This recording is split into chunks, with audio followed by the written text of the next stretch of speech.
Happy Tuesday. Happy Tuesday. Y'all already know what time it is. It's Tell the Truth Tuesday, and I'm way too grown and way too grateful to play with y'all. I couldn't even do nothing with my hair tonight, so y'all bear with my locks just flowing all over the place. But it's Tell the Truth Tuesday. Y'all gonna stop playing with me. I don't really have a lot of time. It's super late tonight, but I just want to jump right on because so much has happened. We've been inside the house for 8 months. Some of us a little longer than 8 months. It's almost a year. We're just a couple months shy from being inside for a year. And let me tell you, this pandemic has taught me. And I love my girlfriend Kim for posting this the other day. She posted that how many of you all have protected somebody else's reputation by not sharing your side of the story. I'm just going to unpack it real quick and then I'm done. How many of you all have protected somebody else's reputation by not sharing your side of the story? I thought that thing was so rich that I did a little more research, and I found that the good brother Warren Buffett said it this way: a reputation takes 20 years to build and 5 minutes to ruin. Ain't nobody gonna talk back to me. Ain't nobody gonna say nothing because they don't even want to hear. Some people have spent 20 years building their reputation. 5 minutes to ruin it. 5. Let me tell you how much I believe that from the bottom of my heart. There are people who have gone through undergrad, graduate school, hours of training to get certified, to become clinical this and licensed that and bar this and medical. So they've gotten all the tags they could get. Medical school, law school, earning PhDs. They've done everything they could do, and it took them years up until the first decade of their training. And then they go on to practice and do and assert themselves in those professions, right? There are people who have gone to seminary, people who have gotten doctorates in divinity and doctorates in theology, and they've gone on to work in faith-based institutions and ministries and seminaries and trained other theologians and other ministers and preachers. I'm just trying to unpack it real quick, then I'm going to jump in. They've done all the credentials that could be taken. There are people who haven't even gotten enough credentials. They got a JD, an MD, a PhD, a PsyD. They've just PsyD'd and MD'd themselves out. There are people who just, this is what they do because they feel like if we get the tags, it makes us legitimate. It gives us the reputation. Malcolm Gladwell says it this way. Malcolm Gladwell, the writer, the tipping point, you know. Malcolm Gladwell says this: after 10,000 hours, you become an expert. That's what Malcolm Gladwell said. Best-selling New York Times best-selling author and writer. And here's the rub. All of that, and it takes 5 minutes for you to ruin it. I think I'm saying something. Ain't nobody talking back to me. 5 minutes. You do all of that, and it takes you 5 minutes to ruin everything. What am I saying? Prime example. You know why it takes 5 minutes? Because no one ever told their side of the story. I believe it. Do you honestly think that the behavior of 45 is new? Do you honestly think that 45 ain't been like this? On some way back?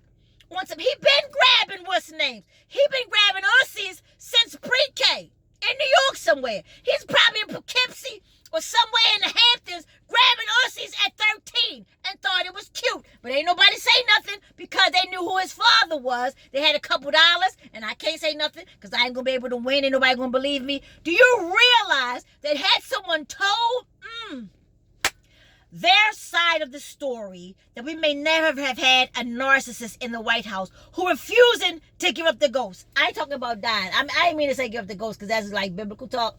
But he refuses to leave. He's got 70 million people who believe that he's supposed to be there. You know why? Because there were probably just as many people who did not tell their side of the story to protect his reputation. Oftentimes, one of my favorite words is oft. O-F-T, because people usually say oft. They say often. Oftentimes, people felt like they didn't have the wherewithal, the power, the ability to actually do something about the maniacal behavior. Great word! Great maniacal. maniacal behavior of someone like 45. So they kept their mouths shut. Or oftentimes they were trying to make sure that they could at some point still advance in their own profession. They didn't want to say nothing because they wanted to hold office at some point, or they wanted to become a real estate mogul, or whatever the thing might be. They didn't even want to tell that the university that was named after him wasn't real. They knew it wasn't real, but they wouldn't say nothing because they didn't want to ruin his reputation. What am I saying? The days of not telling the truth about your story need to be over, buried, and done. Because what does it do to not tell your side of the story? It proliferates the behaviors, the attitudes, and the conditions that we're constantly in. What am I saying? No slight on the Catholic Church. I love Christianity. I'm an unapologetic Christian. I'm an unashamed African. I believe in the Spirit of God.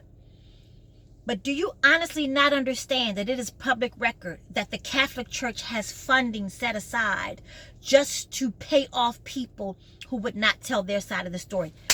I think I'm saying something, but ain't nobody gonna talk back to me because I got some Catholics on here about to try to stone me to death. But be real clear, I ain't never scared.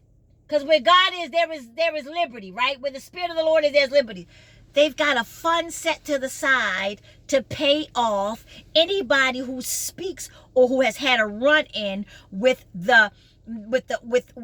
just the craziness of the Catholic Church.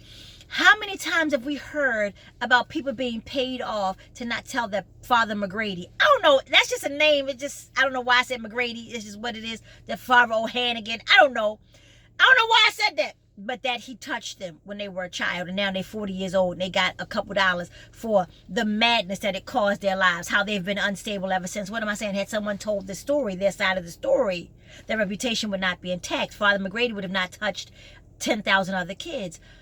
What happens when we keep ourselves silent is that we put other people in harm's way.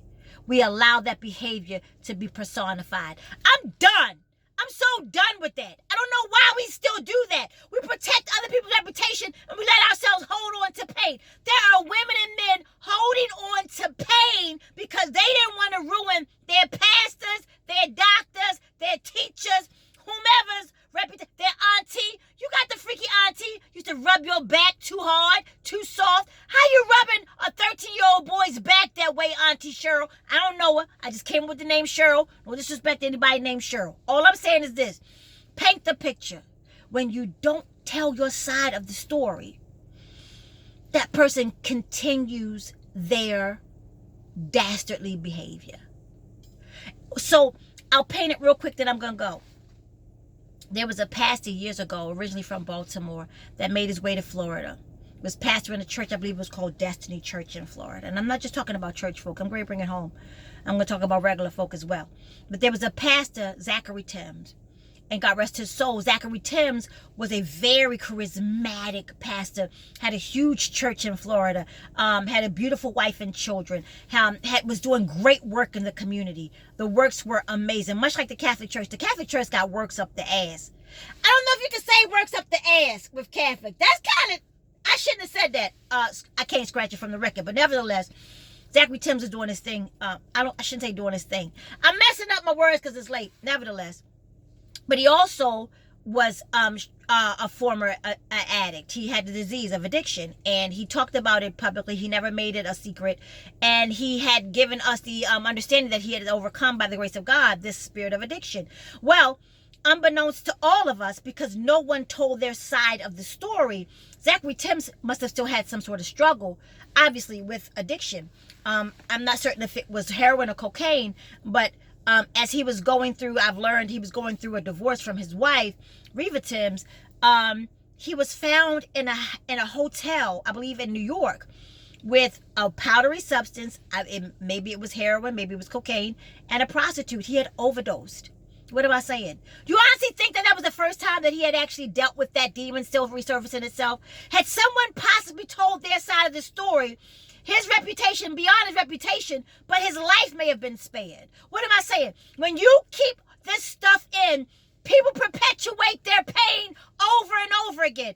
Maybe his children wouldn't be without their dad right now. I don't know. But the days of holding your tongue because you want to protect this person's image is some bullshit. I looked in the closet for a hug to give, like a sweater, warm, scarfy hug. I can't find one to give. Listen, I did 20 years inside the institution. 20 years. Unashamed of it, right? And no longer in it. 3 beautiful children, and had a long life of great times and good experiences. I'll be very clear. Now that I'm on the other side of it, you can't bully me in to not telling my side of the story to protect somebody else's reputation. Because when I was going through what I was going through, ain't nobody give a hug. You ever had somebody just have some bullshit happen to them? They don't even know why. They don't even know what happened. And they just got bombarded, like hit over the head with it. And you're supposed to be like, well, I ain't going to say nothing. And typically, it's women of faith who are coerced into believing that you ought not speak on what you've been through. Erroneous! Erroneous! Erroneous! The days of protecting the perpetuators of dirty, nasty, ungodly, uncalled for behavior needs to be done. Because when you don't deal with it, somebody else reaps the horrific benefit of them never being told. Somebody deals with it. I think it's a mess, and it's just a mistake for all of us to keep on protecting other people's reputations. Because it fuels the narcissism in them. It fuels the inability to see themselves. Especially when you have the receipts. Seats. Take several seats back. Take several seats. When you got the receipts, you're not coming. You got to do it from a better place, not a bitter place. Don't be bitter. Mine comes out in humor and art. Some people come out in songs. Everybody's not verbal with this. As long as you get that thing out of you, tell your truth. I don't care if you got to dance it out, if you write a book. I don't care if you just pray it out, but get your truth out because it will set somebody else free. There are women and men sitting around saying, what the ham sandwich did I do to deserve this bullshit? If I was cruddy, I see why I got it. But I don't even know what I did. What am I saying? I'm going to go. The days of protecting other people's reputations by not telling your side of the story is a mess. And as Warren Buffett said, it takes 20 years to build a reputation. It takes 5 minutes to ruin one. And if people would get that in their spirit, maybe you would think twice about your choices. Maybe you would decide, you know what? Yeah, I want to do that, but let me go get some help. Let me go talk to somebody. Let me go pray. Let me go run. Whatever I got to do to get this out of me before I destroy and disrupt something that was once sacred to me. What am I saying? I ain't protecting nobody ever again in life.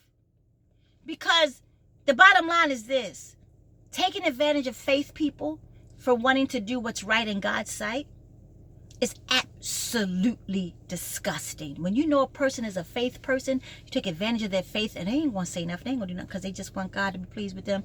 I'm sorry. I'm gonna have to be like Esther. I said, I'm going up in here. I'm going to go up in here and I'm going to see the king. I'm going to tell him everything I need. I'm going to tell him everything I need to know because you ain't about to kill my uncle. Go read the story. You'll get it in the book of Esther. What am I saying? Y'all going to stop playing with me. I'm way too grown and way too grateful. Last story real quick. Andrew Gilliam running for office. Damn near snagged the governorship, I believe. Married with 2 children. The entire time was having affairs with men. I don't have a problem with you having same-gender relationships. But why do that to a woman who believes that you are her heterosexual husband and kids who believe that their father is their dad who's going to be with them always? Because of your behavior, you put her life at risk. There are women walking around that have contracted diseases, life-threatening diseases, from men who said they loved them. Andrew Gilliam, I'm not saying she has contracted a disease, but you put her at risk. And she ain't telling her story because she want to protect his reputation. Who protected you, sis? Who protected you? Y'all gonna stop playing with me. I'm way too grown, way too grateful. Tell your truth. Save somebody else. If you can't do it for your daughter so that she don't meet that dude's son. People around here telling their sons, go ahead and get with an ugly girl. She'll take care of you. Where do you do that at? In places where the truth and your side ain't being told. Y'all gonna stop playing with me. I'm way too grown Way too grateful. I will take the hit for telling my truth through art. I'll take it. I'll take it. You don't get to tell me how to tell my truth. I don't have to protect anybody. God does that. And if God ain't pleased with me, God will deal with me. And God will deal with you if you've done it in a way that's bitter and not better. What am I saying? Y'all gonna stop playing with me. I'm way too grown. I'm way too grateful. Tell your truth. Stop protecting the reputation of others. You may help somebody else. It's Tell the Truth Tuesday. And thank y'all for taking care of me. I tell the truth. I need y'all. I ain't been on stage in over 8 months. I need y'all. Cash App. INDIE, the letter M.